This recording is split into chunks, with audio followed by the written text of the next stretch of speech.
Syederalun Lana Loksmawe bersama pimpinan TNI Polri serta Forkopimda Loksmawe dan Aceh Utara melaksanakan pelayaran kebangsaan menggunakan KL Biren di perairan Selat Malaka dalam wilayah Loksmawe dan Aceh Utara pada Rabu 14 Agustus 2024.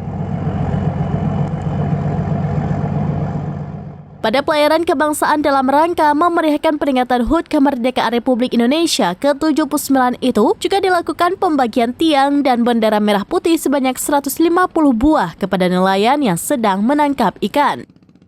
Selain KL Biren juga turut dalam pelayaran Patkam Lawunga dan Sekoci Karet yang membawa pramuka Saka Bahari.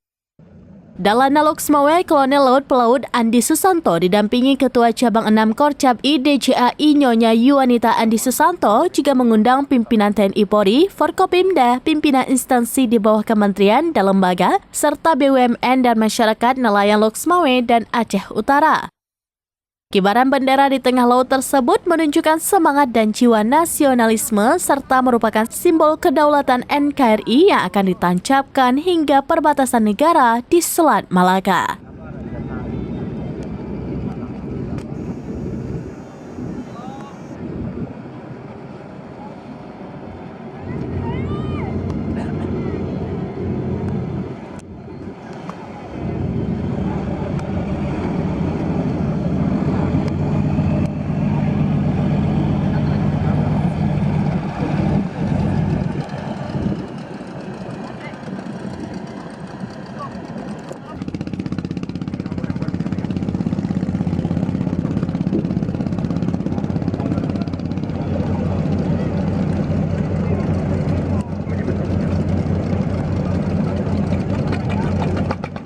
Dari Loksmawe, Saiful Bahri, serambinews.com. Download Tribun X sekarang, menghadirkan lokal menjadi Indonesia.